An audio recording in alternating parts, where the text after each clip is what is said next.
CBI के मुद्दे पर कोलकाता में जारी सियासी संग्राम तो खत्म हो गया, लेकिन इसके मायने दूर तक निकाले जा रहे हैं। ये पहली बार है कि अपने किसी अधिकारी को सीबीआई से बचाने के लिए कोई मुख्यमंत्री धरने पर बैठा हो। पूरे मामले में सुप्रीम कोर्ट के फैसले को टीएमसी और बीजेपी अपनी अपनी जीत बता रहे हैं। ऐसे में सवाल उठ रहे हैं कि ममता और बीजेपी अपने हित साधने में कहां तक कामयाब हुए।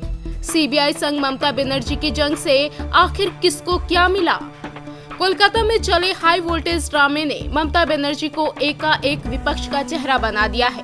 उन्होंने झटके में एक ऐसा कदम उठाया जिसका समर्थन करने के लिए तमाम दल इकट्ठा हो गए या उन्हें नैतिक समर्थन देना पड़ा। इतना ही नहीं, ऐसा कर ममता अपने कार्यकर्ताओं में जोश भरने में भी कामयाब हुई। ऐसा इसलिए क्योंकि बीजेपी जिस तरह से बंगाल में टीएमसी पर दबाव बना रही थी, उससे ममता के सामने संकट खड़ा हो गया था।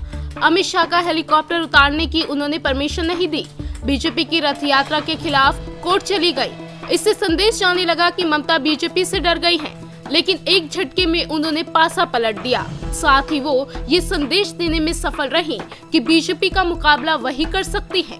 वैसे तो बीजेपी के पास बंगाल में खोने के लिए कुछ नहीं था। 2014 में भी बीजेपी को 2 सीटें ही मिली थी।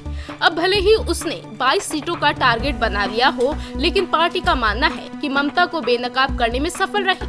ममता ने अपने भाषण से साफ कर दिया कि बंगाल में टीएमसी का मुकाबला बीजेपी से होगा। ये एक ऐसी सीट के लिए बड़ी बात हो गई जिसके 2 सांसद हों और वो अपनी सरकार बनाने का सपना देख रही हो।